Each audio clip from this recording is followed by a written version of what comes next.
ঠোঁটে চুমু খেতেই কণা বলে উঠে, ফিরোজ ভাইয়া তুমি কি করতেছো এইসব আমাকে? কথা বলিস না, চুপ করে থাক, না হলে সবাই জেগে যাবে। তুমি আমার সাথে এসব করতেছো কেন? এসব বিয়ের পরে স্বামী স্ত্রী করে। আমি তোকে বিয়ে করব, বুঝেছিস? তাই এখন থেকে এসব করতেছি। ছেড়ে দাও আমাকে, না হলে আমি চিৎকার করব। তখনই ফিরোজ বলে উঠে, কণা বোন আমার, প্লিজ চিল্লাচিল্লি করিস না, আমি তোকে খুব ভালোবাসি, তো বলতে পারি না। তাই বলে তুমি এত রাতে আমার রুমে এসে আমাকে ধর্ষণের চেষ্টা করতেছো? ভাই তুমি এতটা খারাপ? কণা বিশ্বাস কর, আমি সত্যি তোকে অনেক ভালোবাসি, তোর জন্য সবকিছু করতে পারবো আমি। তুমি একটি ছেলে, বুঝছো? যাও তোমার রুমে, না হলে আমি আম্মুকে ডাকবো। আচ্ছা ঠিক আছে, আমি যাচ্ছি। এই বলে ফিরোজ নিজের রুমে চলে আসে। চলেন এখন সবাইকে একটু পরিচয় করিয়ে দিই। কণা হলো ফিরোজের মামাতো বোন। ফিরোজ মামার বাসায় ঘুরতে এসেছে, কলেজ বন্ধ দিয়েছে তাই। কণাকে অনেক পছন্দ করে ফিরোজ, কিন্তু কণা ফিরোজকে একটু দেখতে পারে না, কারণ ফিরোজ খুব একটা সুন্দর ছিল না তাই। কিন্তু ফিরোজ যেমন করে হোক কণাকে নিজের করে চায়। তাই রাতে ফিরোজ চুপি চুপি কণার রুমে গিয়ে লিপ কিস করতে থাকে, কিন্তু ভুলবশত কণা জেগে যায়। তারপর দেখলেন তো কি হলো। এরপর ফিরোজ অনেক ভয় পায়, কারণ যদি কণা সবাইকে এইসব বলে দেয় তখন কি হবে। এই ভয় ফিরোজের আর ঘুম আসে না রাতে। পরদিন ফিরোজ রুমে বসে আছে, এমন সময় কণা রুমে আসে আর বলতে থাকে, আমার গলায় সোনার মালাটা আজ থেকে পাইতেছি না। আমি জানি তুই এনেছিস, এটা আমাকে দিয়ে দে, খুব পছন্দের জিনিস আমার ওটা। কণার মুখে এমন কথা শুনে ফিরোজও থমকে যায়, কারণ কি বলতেছে কণা এসব। কি হলো, কথা কানে যায়নি তোর? আমি তো এই সম্পর্কে কিছুই জানি না কণা, আর কি বলতেছো মালার কথা তুমি? একদম নাটক করবি না ফিরোজ ভাই, সত্যি সত্যি দিয়ে দে, না হলে আমি বাবা মাকে বলে দিব। ফিরোজ কি বলবে ভেবে পাচ্ছে না, কারণ ফিরোজ এইসব মালা সম্পর্কে কিছুই জানে না। বিশ্বাস করো কণা, আমি কিছু জানি না, আমি তো শুধুমাত্র তোমাকে কিস করতে গিয়েছিলাম। তুই এইভাবে শুনবি না। ও দাঁড়াও, বাবা মাকে ডাকতেছি। এই বলে কণা চিৎকার শুরু করে দেয়। না বাবা, তোমরা কোথায়? এখানে আসো তো। কণার এমন চিৎকার শুনে সবাই রুমে আসে। কি হয়েছে মা, তুই এমন চিৎকার করতেছিস কেন? বাবা জানো তোমার এই গুণধর ভাগ্নে কি করেছে? কি করেছে শুনি? আমার গলার সোনার হারটি চুরি করেছে, এখন বলেছে নেয়নি। কি বলিস এইসব কণা তুই? হ্যাঁ মা, ও নিয়েছে। আমি কত করে বললাম ভাই দিয়ে দাও, দিল না। ফিরোজ, যা শুনতেছি সব কি সত্যি? মামা সবকিছু মিথ্যা, আমি নেইনি ওর কিছু, আমি মালা সম্পর্কে জানি না। ও আচ্ছা, কণা তুই যে বলতেছিস ফিরোজ নিয়েছে, তুই শিওর ও নিয়েছে বা কোনো প্রমাণ আছে তোর কাছে? বাবা জানো আরো কি করেছে ও আমাকে? কি করেছে শুনি? ফিরোজ আমাকে নষ্ট করার চেষ্টা করেছে। আমি রাতে ঘুমাইছি দেখে আমার পরনের সবকিছু খুলে ফেলেছে, আমাকে নষ্ট করার চেষ্টা করেছে। আমি জেগে যাই, তখন ও বলতেছে আমার ভুল হয়েছে, এটা ওটা অনেক কথা, আর আজকে থেকেই আমার মালাটি পাইতেছি না। কণার কথা শুনে ফিরোজ একটু অবাক হয়, কারণটা হলো ফিরোজ শুধুমাত্র কিস করেছে, আর কণা কি সব বলতেছে। রাগান্বিত চোখ নিয়ে ফিরোজের প্রতি কণার বাবা তাকিয়ে বলে, এসব কি সত্যি? হ্যাঁ বা না বলবি ফিরোজ। ফিরোজ ভয়ে ভয়ে বলে, হ্যাঁ মামা আমি গিয়েছিলাম ওর রুমে, কিন্তু বলা শেষ হতে না হতে এই প্যান্টের বেল খুলে ফিরোজকে মারতে থাকে। মামা আমার সব কথাই তো শোনো আগে। তোর আর কোনো কথাই শুনবো না। তোর সাহস কেমনে হয় আমার মেয়ের দিকে তাকানোর? এই শিক্ষা দিয়েছে তোর মা বাবা? মামা আমি কণাকে ভালোবাসি, তাই আমি ওর রুমে গিয়েছিলাম। তোর ভালোবাসা বের করতেছি, দাঁড়া। এটা বলে ফিরোজকে মারার জন্য কণার বাবা একটি লাঠি নিয়ে আসে।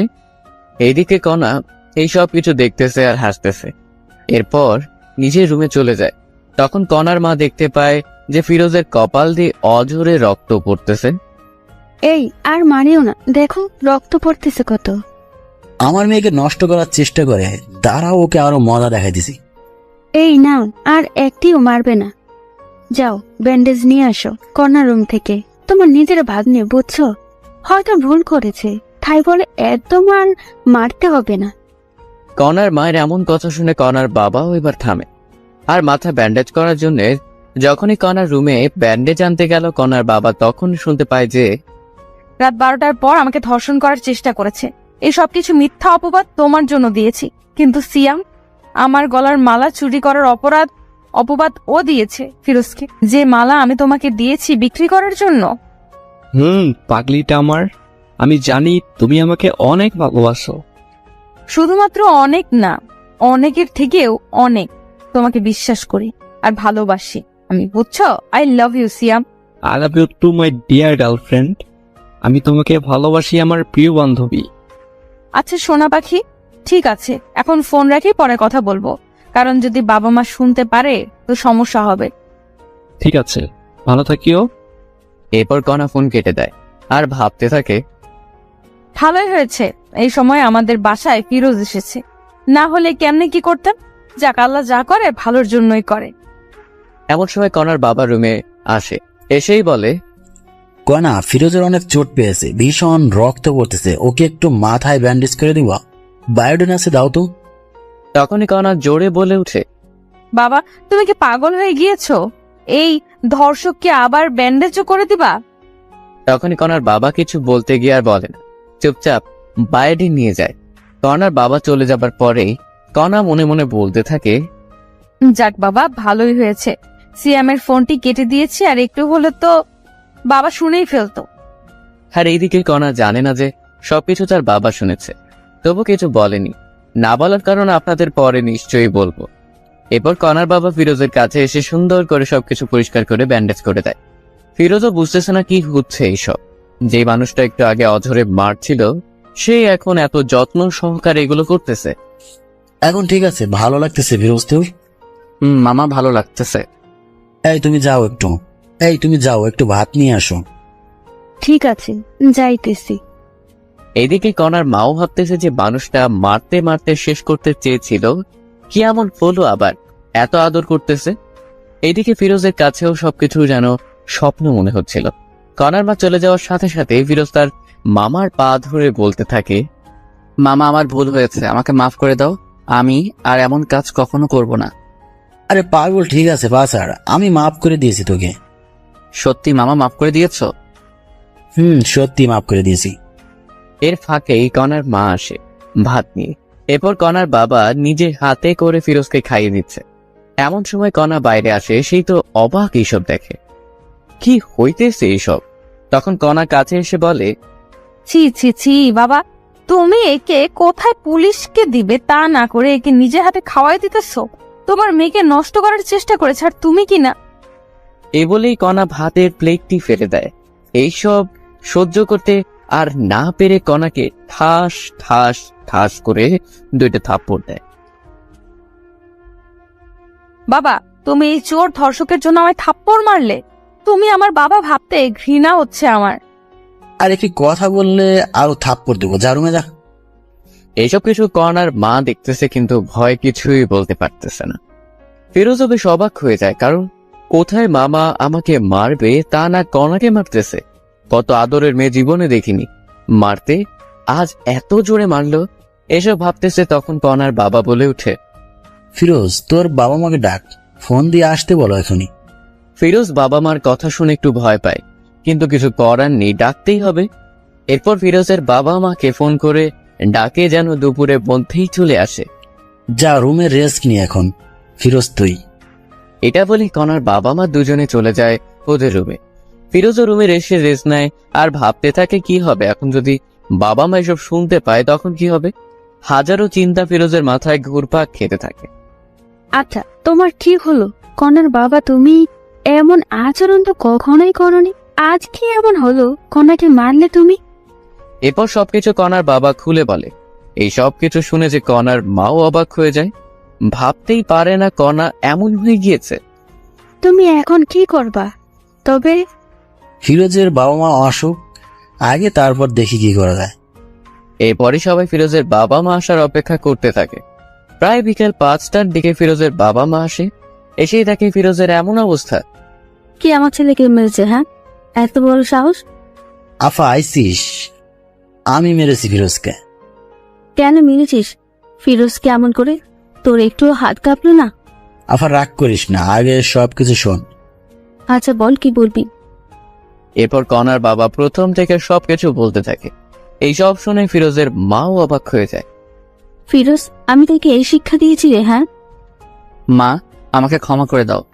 আফা শোন, আমি চাই কি ফিরোজ আর কণার বিয়েটা দিতে, তুই কি বলিস? আমি আর কি বলবো, আমি চাই কণা আর ফিরোজের বিয়েটা হোক। এইসব কণা রুম থেকে শুনে বলে ওঠে, আমি ওকে বিয়ে করব না, ওর মতো কুৎসিত ছেলেকে আমি বিয়ে করব না। তোকে বিয়ে করতেই হবে, বুঝছিস? না, আমি আমার সারা জীবন গেলেও বিয়ে করব না। আমি কোনো কথা শুনতে চাই না, আজকেই বিয়ে হবে। না বাবা, তুমি এমন করতে পারো না। আমি কি করতে পারি না পারি সেটা তো ভালো করেই জানিস, ওকে? আমি কিন্তু মরে যাব বাবা, তুমি এমন করলে। ঠিক আছে, বিয়ে করিও না, আমার সব সম্পত্তি ফিরোজের নামে লিখে দিচ্ছি। এই কথা শুনে কণা অবাক হয়ে যায়, কারণ এত সম্পত্তি বাবা ফিরোজকে দিবে।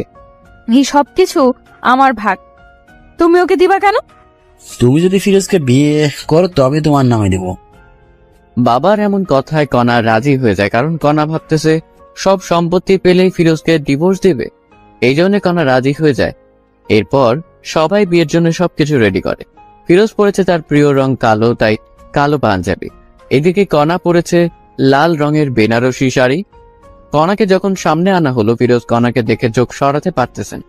এ যেন একটা পরী আকাশ থেকে নেমে আসলো। এরপর যখনই বিয়ের কাজ সম্পূর্ণ করার জন্য কাজী আসলো, যখন কণাকে কাজী কবুল বলতে বলল, 3 বার কবুল বলবে এমন সময় সিয়াম চলে আসে। এই কণা, তুমি কি পাগল হয়ে গিয়েছ?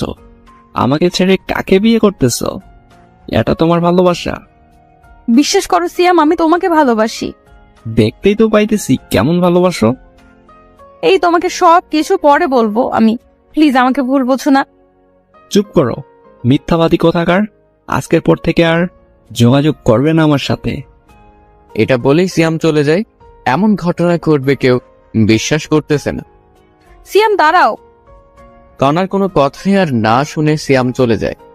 এই ছেলেটার জন্য এত কিছু করছিস, বাহ, খুব ভালো। তুই যে আমার সন্তান এটা ভাবতেই ঘৃণা হচ্ছে আমার। কাজী সাহেব, আপনি বিয়ে পড়ান।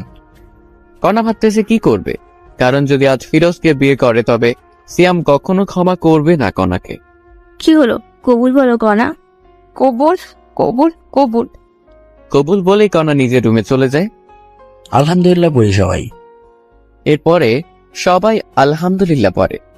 বাবা কিছু মনে করিও না, আমার মেয়েটি একটু রাগী কিন্তু অনেক ভালো।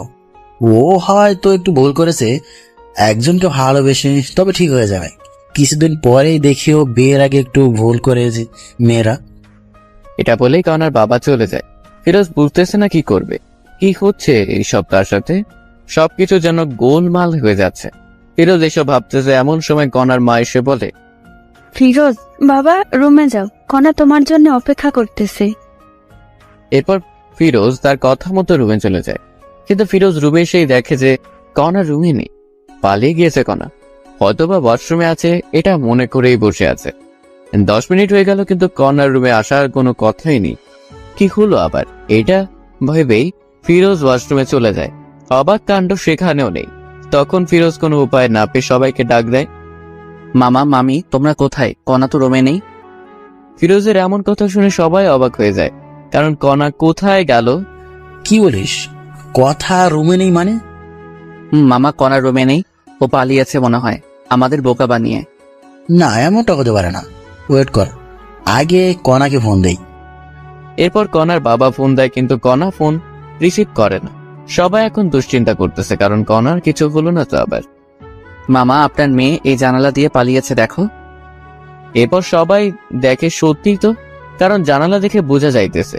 এদিকে কণা কবুল বলে রুমে এসে জানালা খুলে পালিয়ে যায় সিয়ামের উদ্দেশ্যে। কণা পালিয়ে এসে সিয়ামকে খুঁজতেছে, কিন্তু পাইতেছে না। যেখানে যেখানে থাকার কথা কোথাও পাইতেছে না। ফোনটাও অফ সিয়ামের। এমন অবস্থায় কি করবে কণা বুঝতেছে না। তখনই মনে পড়লো সিয়ামের ফোনের লোকেশন ট্র্যাক করতে হবে, তবেই পাবো। এরপর কণা সিয়ামের ফোনের লোকেশন ট্র্যাক করে দেখে এখান থেকে প্রায় 1 কিলোমিটার দূরে। কণার এক মুহূর্তের জন্য না দাঁড়িয়ে সিয়ামের কাছে চলে যায়।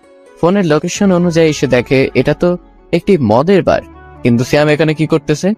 কণা এটা বুঝতে পারে না। কণা কোনো কথা না বলে সোজা ভিতরে ঢুকে পড়ে, কিন্তু সিয়ামকে খুঁজে পায় না। তখন কণা একটি লোককে জিজ্ঞেস করে, আচ্ছা ভাইয়া দেখেন তো, এই ছেলেটা কি এখানে দেখেছেন? ফোন থেকে ফটো বের করে দেখালো লোকটিকে। ও, এ তো আমাদের এখানকার নিয়মিত কাস্টমার শ্যাম ভাই। নিয়মিত মানে? নিয়মিত মানে প্রতিদিন আসে এখানে মেয়ে নেই, এসে ফুর্তি করে চলে যায়। কি বলতেছেন এইসব? আপনার মাথা ঠিক আছে তো? অবশ্যই আছে, ঠিক আপনার মনে হয় ঠিক নাই। আমার কথা বিশ্বাস না হলে একটু সামনে গিয়ে নিজেই দেখুন। কণা লোকটির সাথে আর কোনো কথা না বলে সোজা সামনে যায়, গিয়ে দেখে যে সত্যিই তো মেয়ে নিয়ে আনন্দ করতেছে সিয়াম। কণার সামনে না গিয়ে মুখে একটু ওড়না জড়িয়ে ওদের কথা শোনার চেষ্টা করতেছে। সিয়াম, তোমার নাকি জিএফ এর বিয়ে হলো আজ, তুমি তবুও বাড়াইছো? এইরকম কত মেয়ে এলো আর গেল, এদের হিসাব আমি করি না। তবুও তুমি তো ভালোবাসতা। কিসের ভালোবাসা? হ্যাঁ, আমি তোর বাবার টাকা পয়সা সবকিছু হাতাইতে চেয়েছিলাম, কিন্তু হলো না। কি হলো? এইসব অনেক টাকা নাকি? অনেক টাকা। আমি টাকাকে ভালোবাসি, কোনাকে না। বুঝছো ডার্লিং? বুঝছি। সিয়ামের এমন কথা শুনে কণা মনে হয় আকাশ থেকে মাটিতে পড়ল। কি বলতেছে এসব সিয়াম? আর একটু ওয়েট না করে সোজা সিয়ামের সামনে যায় কণা। সিয়াম কণাকে এখানেই দেখেই অবাক। আরে কনা, তুমি এখানে কি করতে এসেছো? আর কেমনে জানলে আমি এখানে? আই লাভ ইউ কনা। যখনই আই লাভ ইউ কথাটি শুনেছে কণা, তখনই ঠাস করে 2টি থাপ্পড় দেয় সিয়ামকে। তোর ওই মুখে আমি আই লাভ ইউ শুনতে চাই না, বুঝেছিস? তুই একটু টাকার লোভী। আমাকে ভালোবাসিস না, আমার বাবার টাকাকে ভালোবাসিস। আরে না পাগলি, আমি তোমাকে ভালোবাসি। চুপ, মিথ্যাবাদী একটা।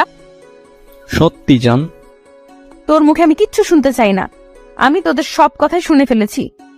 আরে না, আমি ওকে সব মিথ্যে বলেছি। চুপ থাক কুত্তা।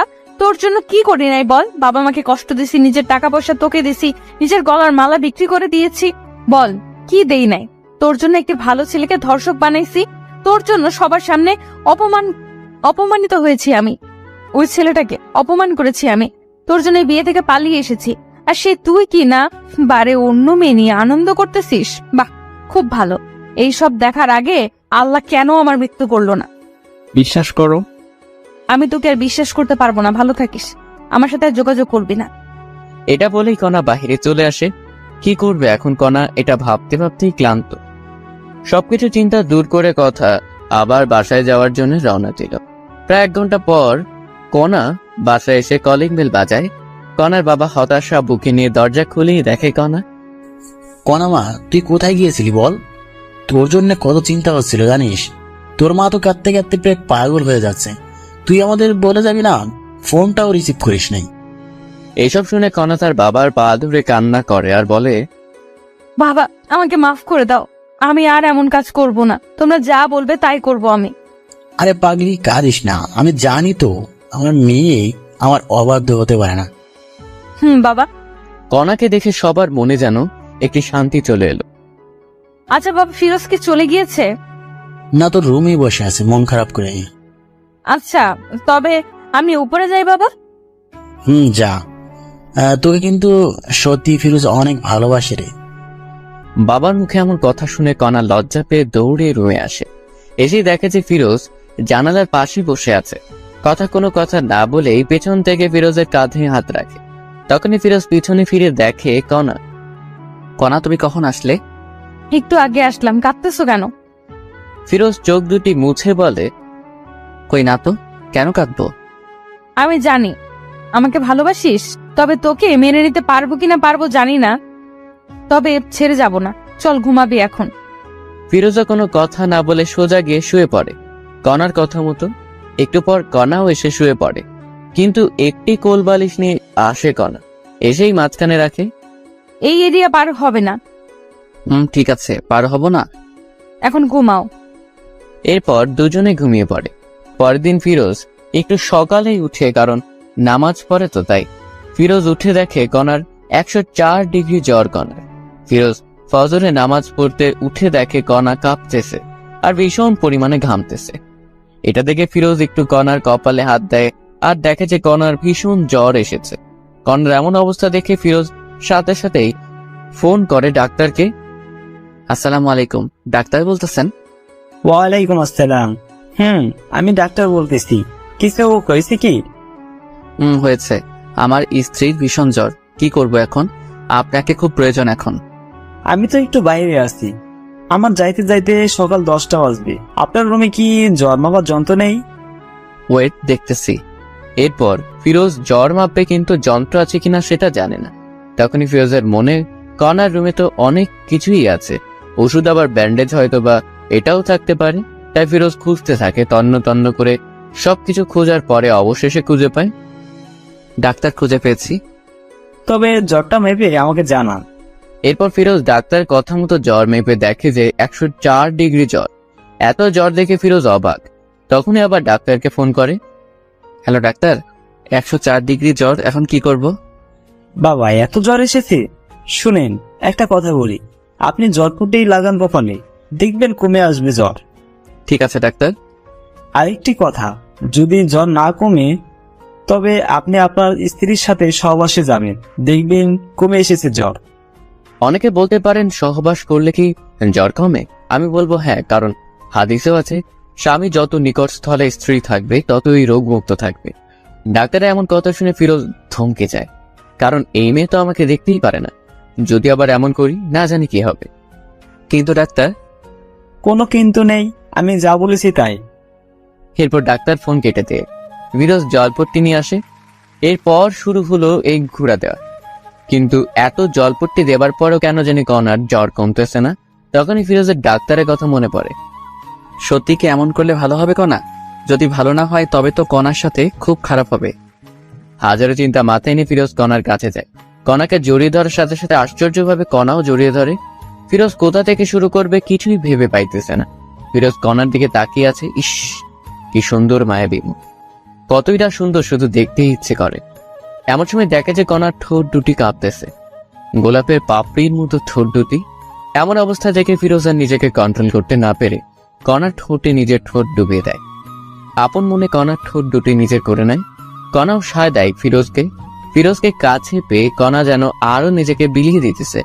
এখানে ফিরোজ বুঝতে পারে যে কণার কোনো প্রকার বর্তমান সেন্স নেই, তাই এমন করতেছে। এরপর ফিরোজ কিছুক্ষণ না ভেবেই কণার শরীরের সব পোশাক খুলে ফেলে আর মাথা থেকে সব চিন্তা দূর করে কণার সাথে সহবাস করে। এতে কণাও কোনো বাধা দিল না, বরং আরো সাপোর্ট করলো। এইভাবে প্রায় কিছুক্ষণ মেলা মেশার পরে ফিরোজ উঠে পড়ে। গোসল করে এসে ফিরোজ আবার কণার শরীরের পোশাক চেঞ্জ করে দেয় এবং জলপট্টি দিতে থাকে। প্রায় 20 মিনিট পর আবার জ্বর মেপে দেখে যে কণার জ্বর স্বাভাবিক এসে গিয়েছে। এখানে সবাই ভাবতেছেন ফিরোজ কেন বাসায় কাউকে কিছু বললো না কেন। আসলে সবাই কি ভাববে যে বাসর করেই জ্বর বাঁচাইছে। আবার লজ্জাজনক একটি কথা এর জন্য জানে। ফিরোজের মনে অনেক ভয় ঢুকে গেল, এখন যদি কণা এইসব কিছু জানতে পারে তবে কি হবে। এরপর ফিরোজ দেখে নামাজের এখনো সময় আছে, তাই ওযু করে এসে নামাজে বসে পড়ে। নামাজে বসে ফিরোজ আল্লাহর কাছে কণার জন্য দোয়া করে, যাতে করে আল্লাহ কণার মনের সব ভুল মুছে দেয়, কণা যেন সুস্থ থাকে। নামাজ শেষ করে একটু ব্যালকনিতে যায় ফিরোজ। তখনই কণার উঠার শব্দ পায় কণা। ফিরোজ সোজা কণার কাছে এসে বলে, এই তুমি অসুস্থ, শুয়ে থাকো। না, আমি ঠিক আছি। আর আমি অসুস্থ আপনি জানলেন কেমনে? হ্যাঁ, তোমার ভীষণ জ্বর এসেছিল। কি আমার জ্বর এসেছিল? নেশা করেছেন নাকি সকাল সকাল? সত্যি বলতেছি। সরেন, আমি ওয়াশরুমে যাব। এরপর ফিরোজ সরে যায়, কিন্তু কণা বিছানা থেকে উঠবে কেমন কেমন জানি মনে হচ্ছে। তার পরনে যে শাড়ি ছিল এটা মনে নেই কণার। ওয়াশরুমে এসে মনে হলো কণার পরনে তো শাড়ি ছিল, এখন নেই মানে। তখন কণার মাথায় রাগ উঠে যায়। ওয়াশরুম থেকে এসেই আমার পরনে যে শাড়ি ছিল সেই শাড়ি কোথায় গেল? কি হয়েছে? ফিরোজ কি বলবে ভেবে পাইতেছিল না। এরপর সব বলতে থাকে কণাকে, এর জন্য আমি তোমার সবকিছু চেঞ্জ করে দিয়েছি। এই কথাটি শুনে কণা কোনো কথা না বলেই ঠাস ঠাস করে থাপ্পড় বসিয়ে দেয় ফিরোজের গালে। তোর মন মানসিকতা এত নিচে, আমাকে নষ্ট করলে এইভাবে? আমাকে বলতি, আমি নিজেই তোকে বিলিয়ে দিতাম। বিশ্বাস করো, কোনো প্রকার তোমার জ্বর কমতেছিল না, তাই এমন করতে বাধ্য হয়েছি। চুপ কর, কোনো কথা বলবি না। তোকে চেনা শেষ আমার। তুই কেমন মানুষ, ছি ছি ছি। আমি তো সময় চাইছিলাম তোর কাছে, আর তুই কিনা। আমি সত্যি এমন ভেবে করি নাই, তোমাকে সুস্থ করার জন্য করেছি। কই, আমি তো অসুস্থ না, এখন সুস্থ আছি। এখন সুস্থ হয়েছো? এই চুপ কর, বেয়াদব কোথাকার। এই জন্যে বলি আমার কষ্ট হচ্ছে কেন চলাচল করতে। এসব বলে কণা যখনই বিছানায় আবার শুতে যাবে তখন দেখে যে পুরো বিছানা রক্তে হাহাকার করতেছে। বাহ, খুব ভালো, এত কষ্ট আমাকে দেওয়ার জন্য। ফিরোজ আর কোনো কথা না বলেই বাইরে চলে আসে। কি বলবে কনাকে? সত্যি কথা বলতেছে, বিশ্বাস করতেছে না। এরপর সকাল 10টায় ডাক্তার চলে আসে। সেই বলল, রুগী কি এখন সুস্থ হয়েছে? ডাক্তার এমন কথা শুনে সবাই অবাক, কারণ এখানে আবার রোগীকে। তখনই কনার বাবা বলে ওঠে, রোগী সুস্থ মানে এখানে আবার কে রোগী? না, এই বাসা থেকে তো ফোন দেওয়া হয়েছিল, একজন মহিলার খুব জ্বর হয়েছে। না ডাক্তার, আপনার কোথাও ভুল হচ্ছে, আমরা সবাই সুস্থ আছি। এইসব কথা আবার কণা শুনছিল। খাবার টেবিল থেকে অন্যদিকে ফিরোজ একটু কাজের জন্য বাইরে গেছে, তাই কেউ জানে না ডাক্তার কে ডেকেছে কে। আচ্ছা ঠিক আছে, সমস্যা নেই, কেউ অসুস্থ হলে বলবেন, আমি আসবো। ঠিক আছে ডাক্তার। এরপর কণা একটু বিশ্বাস করতে এসেছিল ফিরোজের কথা, কিন্তু কথা হলো ও আমাকে না জানি আমার এত বড় সর্বনাশ করলো কেন। এরপর এভাবেই দিন যেতে লাগলো। ফিরোজ এখন কণার বাবার ব্যবসা দেখাশোনা করে। কণা ঠিক আগের মতোই আছে, ফিরোজকে অবিশ্বাস করে। একদিন রাতে ফিরোজ বেলি ফুলের মালা নিয়ে বাসায় আসে। এসে রুমে ঢুকবে এমন সময় দেখে কণা কার সাথে যেন ফোনে কথা বলতেছে। আমি তোমাকে বলছি না আমাকে ফোন দিবে না? অবশ্যই ফোন দিব আমি। এর মধ্যেই কণা ফিরোজকে দেখে ফোন কেটে দেয়। এই যে তোমার জন্য বেলি ফুলের মালা নিয়ে এসেছি, অনেক পছন্দ নাকি? জি না, আমি এইসব পছন্দ করি না, আপনি আর এইসব কিছু আনবেন না। ফিরোজ মাথা নিচু করে বলল, ঠিক আছে, আনবো না। আর হ্যাঁ, কাল আমার কিছু বন্ধু বান্ধবী আসবে, ওদের জন্য একটু বাজার করবেন কাল। ঠিক আছে, সমস্যা নেই। এরপর সবাই ঘুমিয়ে পড়ে। পরের দিন ফিরোজ বাজার করে নিয়ে আসে অনেক, রান্না করাও হয় সবার জন্য। এর মধ্যেই সবাই চলে আসে। কেমন আছিস কণা? এমন হয়ে গিয়েছিস কেন? আর দুলাভাই কই রে? আমি ঠিক আছি, ভিতরে আয়। তখনই ফিরোজ চলে আসে কণার সামনে। আচ্ছা কণা, কতজন আসলো লোক একটু বলবা? তাদের লোকের ভিত্তি করে পোলাও রান্না হবে। তখনই একজন বলে উঠে, কি রে কণা, এটা তোর বর নাকি? আরে, এটা তো চাকর আমাদের বাসার। বাবা, তোর বাসার চাকরও দেখি খুব স্মার্ট আর সুন্দর। এমন চাকর কোথায় পেলি? এই কি বলিস এসব তুই? হ্যাঁ, শেষ পর্যন্ত কাজের চাকরকে পছন্দ করলি? সত্যি রে, অনেক সুন্দর আছে। ফিরোজ, তুই এখান থেকে যা, আমাদের ডিস্টার্ব করিস না, বুঝলি? আমার বন্ধু বান্ধবী মিলে মোট 12 জন এসেছে, এদের জন্য রান্না কর গিয়ে। কণা যে এমন ভাবে সবার সামনে ফিরোজকে অপমান করবে সত্যি ফিরোজ বুঝতে পারে। নিজের স্বামীকে যে মেয়ে চাকর পরিচয় দেয়, সে যাই হোক কখনো বউ হতে পারে না। এইসব ভাবতেছে আর ফিরোজ যাইতেছে। অন্যদিকে কণাও তার বন্ধু বান্ধবীরা সবাই মজা মাস্তি করতেছে, কেউ বা নাচতেছে, আবার কেউ গাইতেছে। দেখতে দেখতে দুপুর গড়িয়ে বিকেল হলো। এদিকে সবার অনেক খিদে পেয়েছে, কিন্তু খাবার আসতেছে না। তাই কণা ফিরোজকে ডাক দেয়। ফিরোজ, এই ফিরোজ, কি রে, এখনো রান্না হয়নি? এত সময় লাগে রান্না করতে? আপামনি, রান্না হতে আর একটু সময় লাগবে, ধৈর্য ধরুন না একটু। ফিরোজের মুখে আপামনি ডাকটা শুনে কেমন জানি বুকটা চিনচিন করে উঠে কণার। তাড়াতাড়ি নিয়ে আয়। ঠিক আছে আপা। এই বলে আবার ফিরোজ রান্নাঘরে গিয়ে বাবুচির কাছে কাজে লেগে পড়ে। প্রায় আরো 20 মিনিট পর খাবার রেডি হয়। তখন ফিরোজ এসে বলে, সবাই টেবিলে বসেন, রান্না হয়েছে, আমি নিয়ে আসতেছি। ঠিক আছে, যা নিয়ে আয়। এরপর ফিরোজ সবার জন্য খাবার নিয়ে আসে। সবাই বসে পড়েছে খাবার খাওয়ার জন্য। খাবার খেতে খেতে ওর বান্ধবীরা বলে, বাহ কণা, তোদের বাসার চাকর যেমন সুন্দর, খাবারও কিন্তু ঠিক তেমনই সুন্দর করেছে। বেশি করে খা। সবাই যখন খাচ্ছিল তখন ফিরোজ পানি নিয়ে গিয়ে একটু পানি একটি মেয়ের গায়ে পড়ে যায়। তখনই মেয়েটি বলে ওঠে, এই ছোট লোকের বাচ্চা, দেখে শুনে কাজ করতে পারিস না? জানিস কত দামি এই পোশাক আমার? বলে একটি থাপ্পড় বসিয়ে দেয় ফিরোজের গায়ে। এইসব কিছু কণা দেখছিল, কিন্তু কোনো প্রতিবাদই করল না। আপা, আমার ভুল হয়ে গেছে, ক্ষমা করে দেন প্লিজ। তোরা ছোট লোকেরা এমনই, প্রথমে ভুল করবি, পরে ক্ষমা চাইবি। কণার কথা থামিয়ে দিয়ে বলে, এই তুই ভিতরে যা, আমাদের কি লাগবে আমরা নিজেই নিয়ে খাবো। এত কিছুর পরেও ফিরোজ কিছুটি বলে না, কারণ ফিরোজ যে কণাকে অসম্ভব ভালোবাসে। তার হাজারো অবহেলার পরেও সবকিছু মুখ বুজে সয়ে যায়। এরপরে সবাই যখন চলে যায়, কণা রুমে আসা মাত্রই ফিরোজ বলে ওঠে, আমি কি তোমার বাসার চাকর কণা? হ্যাঁ, অবশ্যই চাকর। ঘর জামাইয়ের মতো থাকিস, আমার বাবার টাকায় খাস, তুই চাকর না? ও ঠিক বলেছ, আমার ভুল হয়েছে তোমাকে বিয়ে করাটা। ভেবেছিলাম তুমি ভালো হবে, কিন্তু না। আমি কেমন আছি না আছি সেটা তোকে ভাবতে হবে না। এইভাবে ঝগড়া করে দুজনে ঘুমিয়ে পড়ে। রাত ঠিক যখন 12টা বাজে ফিরোজ উঠে কণাকে ডাকতে থাকে। কণা, এই কণা ওঠো। আমার ঘুমে ডিস্টার্ব করিস না ফিরোজ, ঘুমাও। কে শুনে কার কথা? এই ওঠো না প্লিজ কণা, প্লিজ ওঠো। আমার কিন্তু এবার রাগ উঠতেছে। এবার ফিরোজ একটু শরীর হাত দিয়ে ডাক দেয়, তোমার জন্য সারপ্রাইজ আছে, ওঠো। তখনই কণা ঘুম থেকে উঠে কোনো কথা না শুনে আগে ফিরোজকে থাপ্পড় বসিয়ে দেয়। তোকে বলছি না আমাকে ডাকবি না, আর তোর সাহস বেড়ে গেছে। হ্যাঁ, আমার শরীরে হাত দিস। ফিরোজ বলে ওঠে, হ্যাপি বার্থডে কণা, দোয়া করি তোমার জীবনটা মধুময় ও সুখের হয়ে উঠুক, আল্লাহ তোমাকে সুস্থ ও সবল রাখুক, আর এই নাও তোমার গিফট। এটা বলে ফিরোজ একটি গলার মালা উপহার দেয় কণাকে। এসব দেখে কণা অবাক হয়ে যায়, কারণ আজ যে কণার জন্মদিন তারই মনে নাই, কিন্তু ফিরোজ মনে রেখেছে। এসব ভাবতেছে এমন সময় আবার ফিরোজ বলে ওঠে, তোমার জন্য সবাই ছাদে অপেক্ষা করতেছে, একটু যদি উপরে যাইতে, ওখানে একটু খাবারের ব্যবস্থা করা আছে। আমার জন্মদিন তোকে কে বলছে? আমি জানি, অনেক আগে থেকেই। মনেও রেখেছিস? কাউকে মন থেকে ভালোবাসলে তার সবকিছুই মনে থাকে। এখন উপরে চলো। আর কণা কোনো কথা না বলে উপরে যায়। গিয়ে তো অবাক কাণ্ড, কারণ পুরো ছাদ ঝাড় বাতিতে সাজা, আবার বাসার সবাই বসে আছে একটি টেবিলে কেক নিয়ে। যখনই সবাই কণাকে দেখে সবাই মিলে বার্থডে উইশ করে, হ্যাপি বার্থডে কণা, হ্যাপি বার্থডে। এত সুন্দর করে সবাই উইশ করেছে যে কণা কেঁদে ফেলেছে।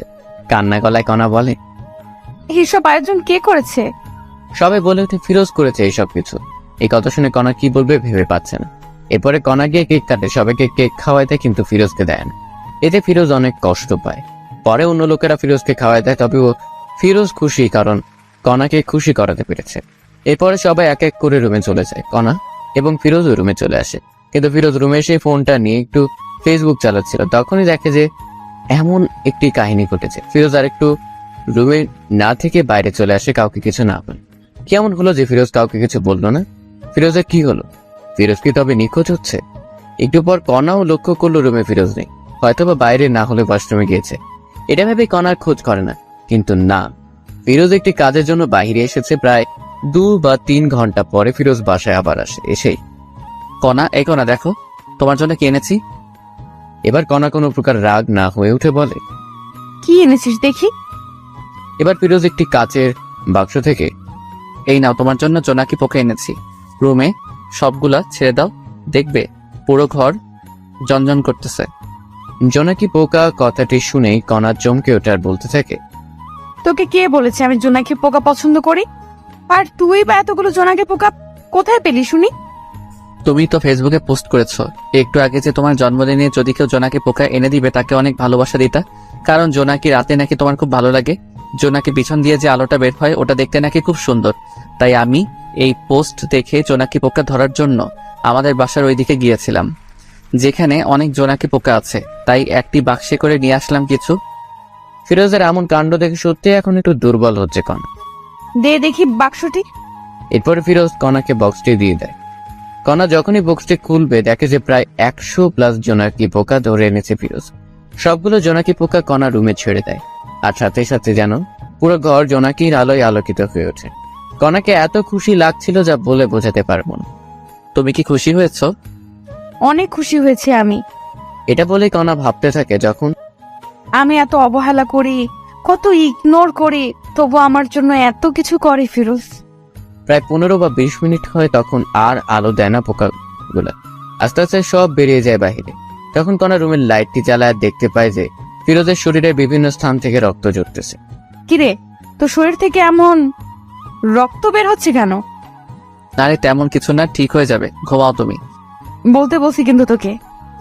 ফিরোজ কোনো উপায় না পেয়ে বলে, আসলে এই জোনাকি পোকাগুলো জঙ্গলে থাকে, তো আমি যখন ওদের ধরেছিলাম তখন ওরা এখানে ওখানে যাইতেই ছিল, তখন ঝাড় জঙ্গল লেগে কাটা গিয়েছে, তাই একটু রক্ত বের হচ্ছে। এসব শুনে আলমারি থেকে ড্রেসিং করার যাবতীয় জিনিসপত্র নিয়ে আসার বলল, এই নে, এইগুলো দিয়ে সব ঠিক কর। ঠিক আছে, সমস্যা নাই, আমি ঠিক করতেছি। এটা বলে সবকিছু ড্রেসিং করতে থাকে ফিরোজ। এইভাবেই দিন কেটে যেতে লাগে। এখন ফিরোজও একটু নিজেকে আপডেট করতেছে কণার জন্য, যাতে করে কণা একটু আকর্ষণ হয়। তো একদিন ফিরোজ অফিস থেকে বাসায় ফিরতেছে, তখন দেখতে পায় কণা সেই সিয়ামের সাথে একটি রিকশায় করে কোথায় যেন যাচ্ছে। তখন ফিরোজ কোনো কথা না বলে সোজা ওদের সামনে যায়। কণা তুমি এখানে আর আবার এর সাথে মিশতেছো? তখনই কণা বলতে থাকে, আমি কার সাথে মিশবো না মিশবো এটা আমার ব্যাপার, তোর কি? হ্যাঁ, এতে তোর কোনো সমস্যা আছে? তুই তো জানো এই সিয়াম ছেলেটি কত খারাপ, তবুও তুমি আবার এক হলে। এই মুখ সামলে কথা বলো, না হলে আমার থেকে খারাপ আর কেউ হবে না, বুঝেছিস? বাহ, খুব ভালো কণা, ভেবেছিলাম ভালো হয়ে গিয়েছো, নিজেকে শুধরে নিছো, কিন্তু না, তুমি যেমন তেমনই আছো। কথায় আছে না, প্রেমের মোড়া জলে ডোবে না। এই চুপ থাক, আর একটা কথাও বলবি না, যা এখান থেকে। ফিরোজ আর কথা না বলে বাসায় রওনা দেয়। আর ভাবতে থাকেন, না আর এইসব সহ্য করা যাচ্ছে না, যে কোনো একটি বিহিব করতেই হবে। এসব ভাবতেছে আর আসতেছে বাসায় এসেছে। মামা, আমি আর কণার সাথে থাকতে চাই না, আমি ওকে ডিভোর্স দিতে চাই।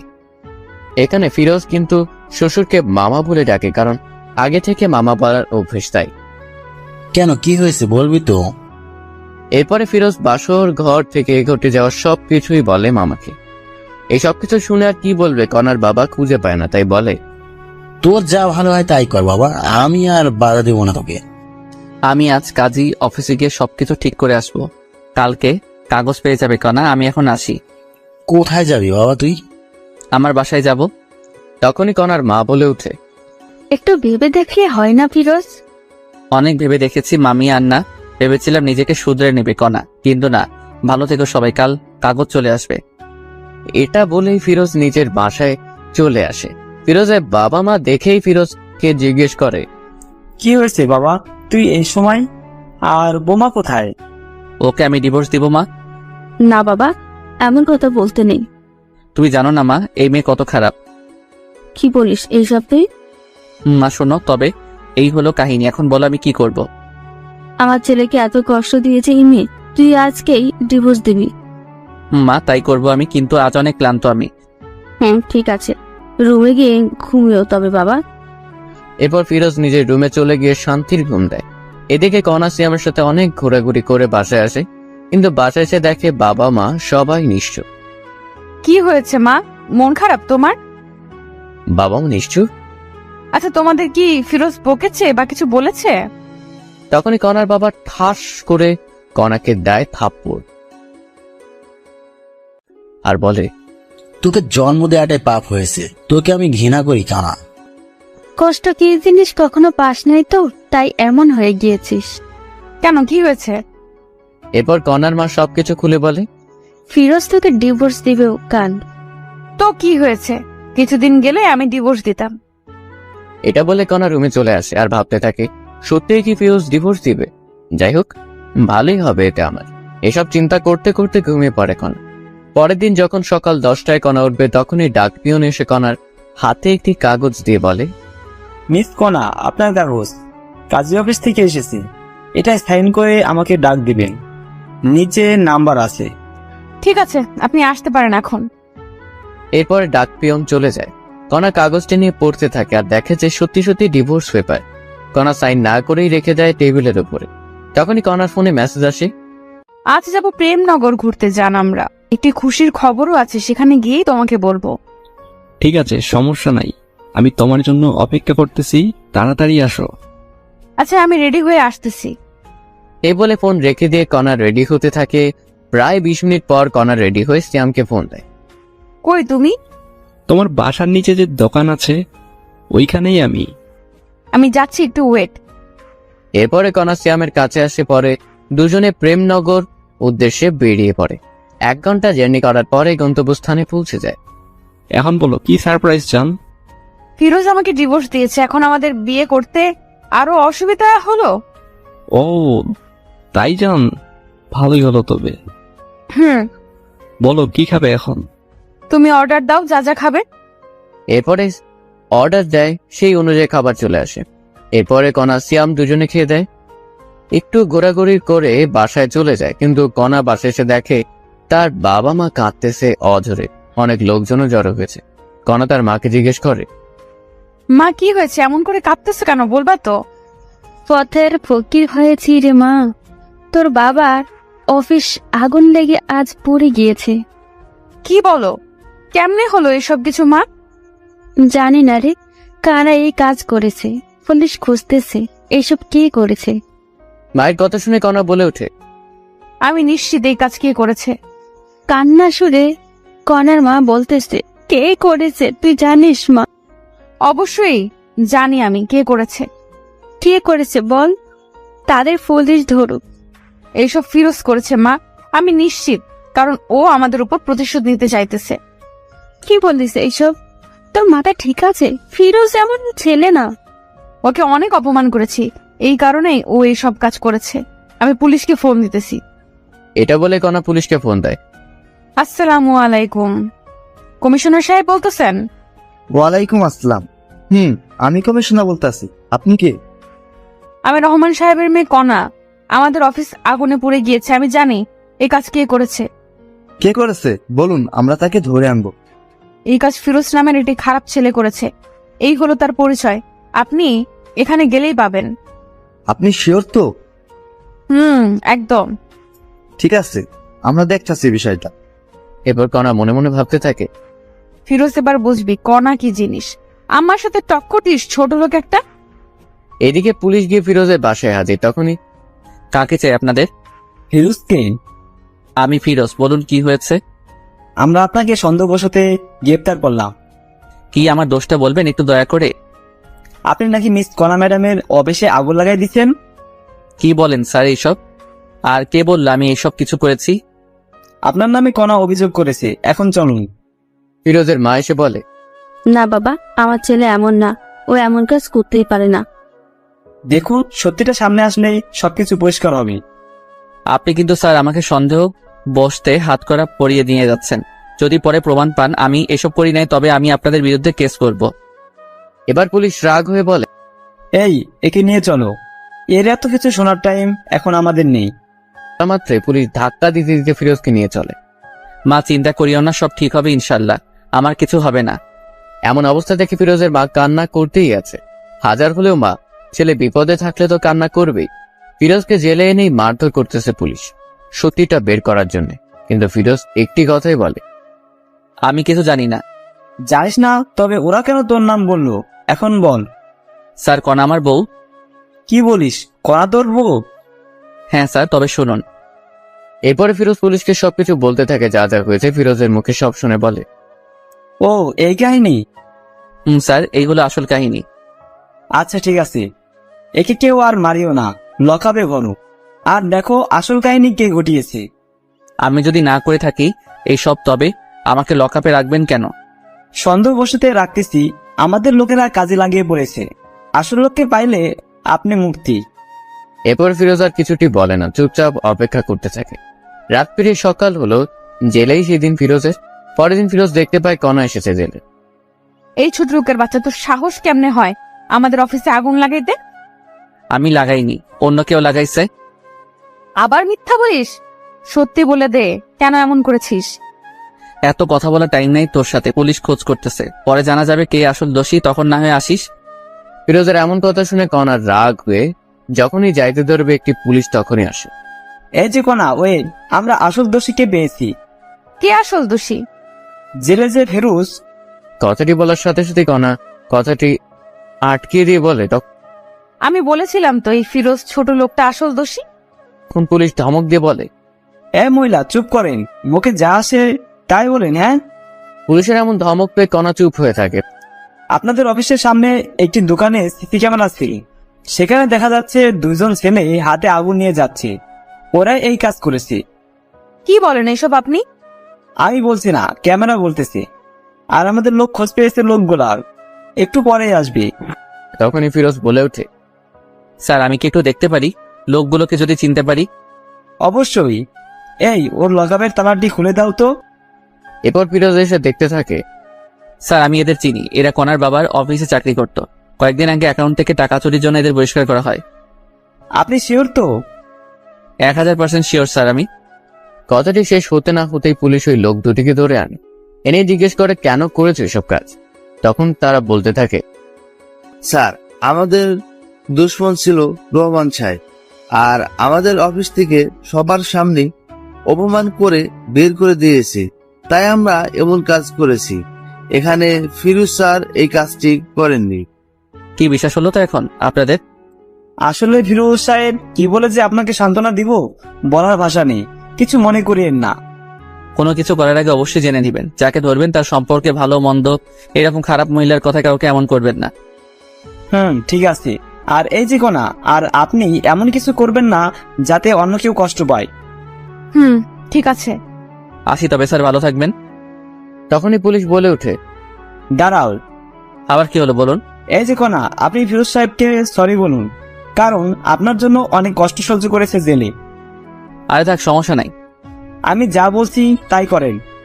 তখন কণাও পুলিশের কথায় ফিরোজকে বলে, সরি, আমার জন্য আপনার অনেক সমস্যা হয়েছে। আরে না, সমস্যা নেই। আচ্ছা আসি এখন আমি। এই বলে ফিরোজও চলে যায়, কণাও চলে যায়। কণা বাসায় এসে সিয়ামকে ফোন দেয়। হ্যালো সিয়াম, দেখা করতে পারবে একটু? কেন, কি হয়েছে? দেখা করো, সব বলবো। এরপরে কণা সিয়ামের সাথে একটি রেস্টুরেন্টে দেখা করে সবকিছু বলে। এই কাহিনী হয়েছে। ও আচ্ছা, এই কাহিনী। আচ্ছা, আমাকে ছেড়ে যাবে না তো? তোমাকে আর ভালোবাসি না। সব সময় মজা করিও না সিয়াম, এমনি অনেক টেনশনে আছি আমি। সত্যি আমি তোমাকে আর ভালোবাসি না, কারণ তোমার টাকা পয়সা আর কিছুই নেই। মানে তুমি টাকা পয়সাকেই শুধুমাত্র ভালোবাসো? তুমি যে বললে সেদিন তুমি শুধুমাত্র আমাকে ভালোবাসো, টাকা পয়সার প্রতি কোনো লোভ নেই তোমার? টাকা ছাড়া তোমাকে বিয়ে করে আমি আবার জীবনটা নষ্ট করব? আমি জানি তুমি মজা করতেছো, তাই না সিয়াম? বলেই কণা সিয়ামের হাতটি ধরে, এই আমার হাত ছাড়ো। কি করতেছো এইসব তুমি? হ্যাঁ, কেন তোমার হাত ধরেছি? আমার কথা বোঝা যায় না? বললাম না আমি তোমাকে ভালোবাসি না।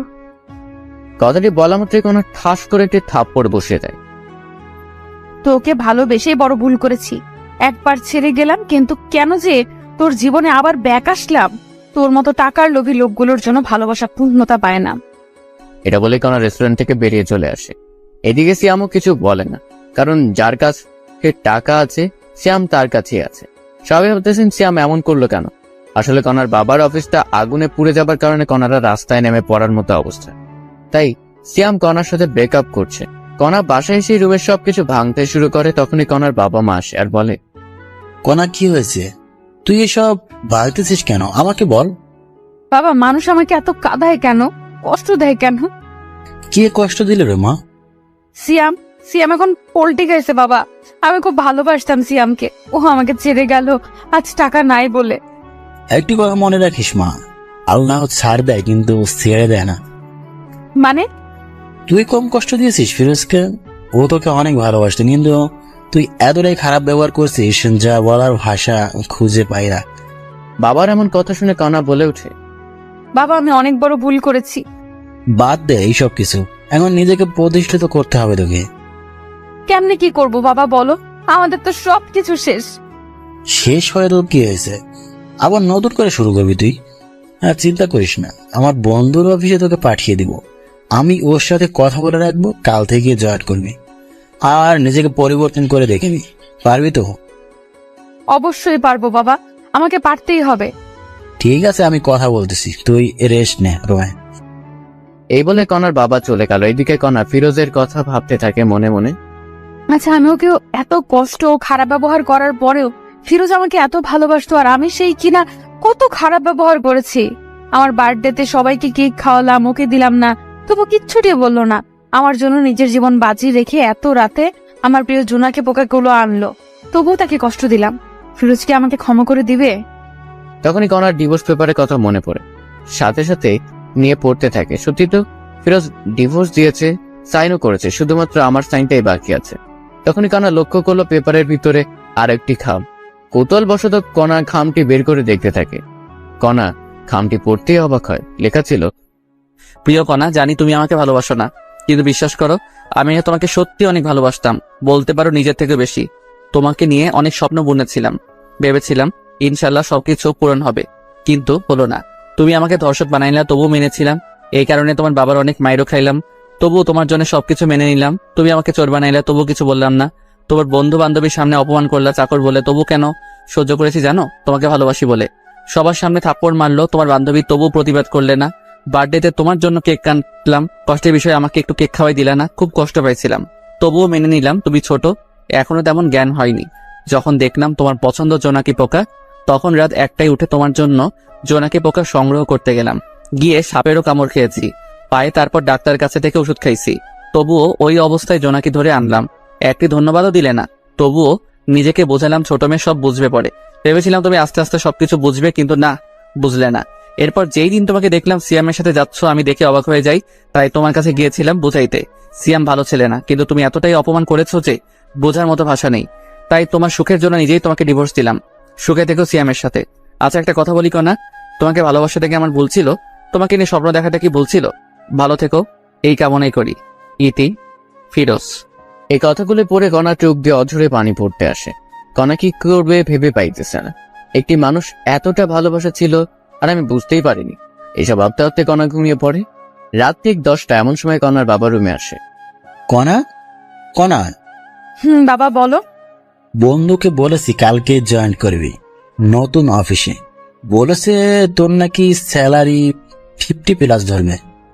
তাই বাবা? মা, এখন ঘুমিয়ে পড়, কারণ সকাল সকাল উঠতে হবে তো। ঠিক আছে বাবা। এই বলে কণা ঘুমিয়ে পড়ে। পরের দিন সকালবেলা উঠে কণা নতুন অফিসে যাবে, তাই রওনা দেয়। বেশি দূর না, 10 মিনিট লাগবে রিক্সায় গেলে। কণার মনে ভয় কাজ করতেছে, নতুন অফিস, একটু লজ্জাও লাগতেছে। সবার সাথে নিজেকে খাপ খাইয়ে নিতে পারবে তো কণা? ভাবতে ভাবতে অফিসে চলে আসে। তো ভিতরে এসে বাবার কথা মতো বাবার বন্ধুর সাথে দেখা করে সব কাজ বুঝিয়ে নেয় কণা। খুব বেশি কাজ না, তবে ব্রেন লাগবে কাজ করতে। সবকিছু বুঝিয়ে যখন কণা নিজের আসনে এসে বসবে, তখনই চমকে ওঠে, কারণ ফিরোজ এখানে। কোনো কথা না বলে কণা ফিরোজের কাছে যায়। তুমি এখানে? নতুন চাকরি নিছি। কোনো সমস্যা? এটা কিন্তু আপনার বাবার অফিস না। আগে বলুন আপনি এখানে কি করতেছেন? আমিও চাকরি নিচ্ছি। ভালো, নিজের কাজ করুন গিয়ে, আমাকে ডিস্টার্ব করবেন না। ঠিক তখনই কণা ফিরোজের পাশে একটি কেবিন বসে পড়ে। আরে আপনি এখনো বসতেছেন কেন? এই কেবিনটা আমার। ও, এরপর সবাই সবার মতো কাজ করতেছে। মাঝে মাঝে কণা ফিরোজের দিকে তাকিয়ে থাকে একটু করে, কারণ ফিরোজ নিজেকে চেঞ্জ করে ফেলেছে। আগে মাথায় অগোছালো চুল ছিল, মুখ ভর্তি দাঁড়িয়ে ছিল, এখন সবকিছু কেমন জানি চেঞ্জ হয়েছে। এইসব ভাবতেছে আর কাজ করতেছে। এমন সময় দেখে একটি মেয়ে ফিরোজের কাছে এসে বলতেছে, এই হিরো, যাবা না লাঞ্চ করতে? যাব, একটু পর কাজটা শেষ করেই। আমি অপেক্ষা করতেছি তোমার জন্য, বাইরে আসো, একসাথে লাঞ্চ করব। তখন ফিরোজ একটু কণার দিকে তাকিয়ে বলে, ঠিক আছে, অপেক্ষা করো, আমি আসতেছি। আজ কিন্তু আমি খাওয়াবো। ওকে হিরো আমার। বলেই মেয়েটি চলে যায়। পরে ফিরোজও লাঞ্চ করার জন্য যায়। তখনই কণাও যাইতে লাগে। ফিরোজ গিয়ে দেখে মেয়েটি অপেক্ষা করতেছে। এই চলো। এরপরে দুজনে পাশাপাশি হাঁটতে হাঁটতে যায়। কণার এসব দেখে কেন জানি কষ্ট হচ্ছে, খুব বুকের ভিতরটা জ্বলতেছে, কিন্তু বলতে পাইতেছে না। কি খাবে বলো? তুমি অর্ডার দাও। ফিরোজের কথা মতো মেয়েটি খাবার অর্ডার দেয়। এসব আবার কণা অন্য টেবিলে বসে শুনতেছে। এরপর যখন খাবার আসলো, তখনই কণা দেখে যে মেয়েটি ফিরোজকে তুলে খাওয়াচ্ছে। আর সহ্য করতে না পেরে কণা ওদের সামনে গিয়ে, ফিরোজ কি হচ্ছে কি এসব? হ্যাঁ, হোয়াট? আমরা কি করব না করব আমাদের ব্যাপার, আপনার সমস্যা কোথায়? আমার সমস্যা আছে। তখনই মেয়েটি বলে ওঠে, আপনি আমাদের ডিস্টার্ব করতেছেন কেন? তুমি জানো আমি ফিরোজের কে? আমি ফিরোজের বউ, বিয়ে করা বউ। এই কথাটি ফিরোজ শুনেই কণাকে, আমাকে জামাই বলিস? তোর সাহস তো কম না। কণা ফিরোজের এমন থাপ্পড় খেয়ে হতবাক হয়ে যায়, কারণ ফিরোজ কণাকে এমন করে সবার সামনে থাপ্পড় দিবে ভাবতেই পারেনি। তুমি আমাকে থাপ্পড় দিলে ফিরোজ? এই মেয়ে চুপ করেন, আর একটি কথা বলবেন না। এমন ভাবে কথা বলতেছো, আমাকে চেনো না? আশ্চর্য ব্যাপার, আমি আপনাকে কেমনে চিনবো বলেন? ও, এখন তো চিনবেন না, সুন্দরী রমণী পেয়েছেন পাশে। আর একটা বাজে কথা বললে আবার থাপ্পড় দিব। সরি, আমার ভুল হয়েছে। তখনই ফিরোজের সাথে থাকা মেয়েটি বলে, চলো তো তুমি, এই মেয়েটি আমাদের শান্তিতে থাকতেই দিবে না। যারা, চলো। এই বলে ফিরোজ যারা দুজনেই চলে যেতে থাকে। ফিরোজ, তুমি কি ওই মেয়েটাকে চিনো? আরে না, আমি চিনবো কেমনে বলো? ফিরোজের কথা শুনে কণা চমকে ওঠে, কারণ যে ছেলেটা এত ভালোবাসতো সেই আজ আমাকে চিনে না। কেউ আর লাঞ্চ করলো না, আবার ঠিক আগের মতো কাজে লাগিয়ে পড়ে সবাই। এভাবেই দিন যেতে লাগে। কণা এখন ফিরোজের প্রতি এখন অনেক দুর্বল হয়ে পড়েছে, কারণ কোনো মেয়ে যদি ফিরোজের সাথে কথা বলে কণা সহ্য হয় না, কষ্ট হয়, খারাপ লাগে, কিন্তু কিছুই বলতে পারে না, কারণ ফিরোজ এখন কণাকে ভালোবাসে না। এইসব ভাবতেছে এমন সময় ফিরোজ কণার কাছে গিয়ে বলে, এই কাজগুলো নেন, 2 ঘন্টার ভিতরে কমপ্লিট চাই আমার। কিন্তু কোনো কিন্তু না, আমি আপনার সিনিয়র যা বলছি তাই করতে হবে। ঠিক আছে, আমি চেষ্টা করব। এমন সময় আবার ফিরোজের ফোনে কল আসে। বাবু, তুমি কোথায়, কখন আসবে? কণাকে শোনার জন্য একটা স্পিকার একটু বাড়িয়ে দেয়। সোনা একটু কাজে ব্যস্ত আছে, একটু পর তোমাকে ফোন দেই আমি। বাবু, মনে আছে তোমার, আজ শপিং করিয়ে দিবে আমাকে? আরে বাবা, দিব তো, তোমার জন্যে করবো না তো কার জন্য করবো? ওরে জানটা। আম্মা সোনাটা আমার। কথাটি বলে ফোন রাখতে না রাখতেই কণা বলে, কে মেয়েটি? আপনি কাজে মন দেন আপু। আমি জানতে চাইছি ফিরোজ, কে মেয়েটি? আপনি কে যে আপনাকে এসব বলবো? আমি তোমার বউ। ছিলে আগে, কিন্তু এখন ডিভোর্স হয়েছে। না, এখনো ডিভোর্স হয়নি, কারণ আমি সাইন করি নাই এখনো। সাইন করবেন তাহলে ঝামেলা শেষ। না, আমি করব না। কেন করবেন না? শুনেই ডিভোর্স না দিলে তো আপনার বিএফ সিএম কে বিয়ে করতে পারবেন না। সিএম এর কথা বাদ দাও, বাদ দেবো কেন আপু বলেন? কারণ ওর সাথে আমার সম্পর্ক শেষ হয়েছে। আহা, ও তাই? আবার এক হয়ে যাবেন তো কিছুদিন পর। না, হব না। আপু নাটক বন্ধ করেন তো আপনার, এসব নাটক অনেক দেখেছি আমি। সত্যি বলছি ফিরোজ। আপনাকে আমি বিশ্বাস করি না আপু।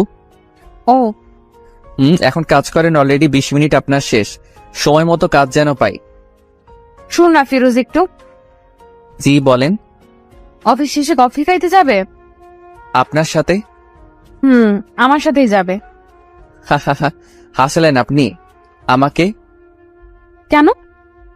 আপনার মতো মেয়েকে টাইম দেওয়ার মতো সময় কি আমার আছে নাকি শুনি? এই কথাটি বলে ফিরোজ নিজের কেবিনে গিয়ে বসে। এদিকে ফিরোজের এমন আচরণ দেখে কণাও কান্না করে দেয়, চোখ দিয়ে পানি পড়তেই আছে। কণা, মা তোমার কি হয়েছে? কান্না করতেছো কেন? কণা চোখের পানি মুছে বলে, না, এমনি তেমন কিছু না আঙ্কেল। আমি বুঝেছি তোমার কষ্ট হচ্ছে এইসব কাজ করতে। না আঙ্কেল, আমি ঠিক আছি। না, ঠিক নাই।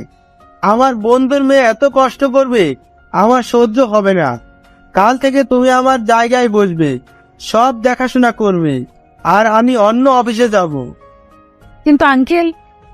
কোনো কিন্তু না, আমি যেটা বলছি ওটাই করবি। ঠিক আছে আঙ্কেল। যাই হোক, কণা মনে মনে অনেক খুশি, কারণ এখনো 3 বা 4 মাস হলো না, তাতেই এমন প্রমোশন হবে ভাবতে পারেনি। এরপর কণার আঙ্কেল সবাইকে ডাক দেয়। আসসালামু আলাইকুম। অফিসের অত্র কর্মচারীরা আপনাদের জানাইতে চায় যে কাল থেকে কণা আমার জায়গায় বসবে। ওকে সবাই বস মানবে, ও যেমন করে চলতে বলবে ঠিক তেমন করেই চলবে সবাই। এই কথা শুনে রীতিমতো সবাই অবাক, কারণ আজ থেকে 5 বা 6 বছর হলো এই অফিসে কাজ করতেছি, প্রমোশন কি জানি না, আর এই মেয়ে কয়েকদিনেই বস।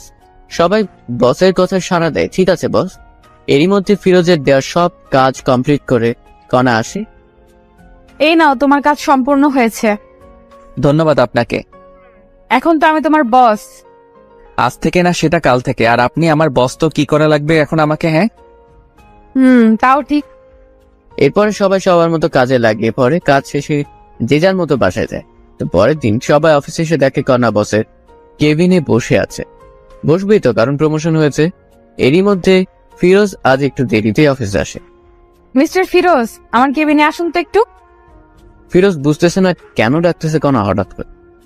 যাচ্ছি। কিছুক্ষণ পর, বলো কি বলবা? দরজাটা লাগিয়ে দিয়ে আসো। দরজা লাগিয়ে দিয়ে আসবো মানে? আমি যা বলছি তাই করো। আমি তোমার বস, অর্ডার করছি, পালন করো।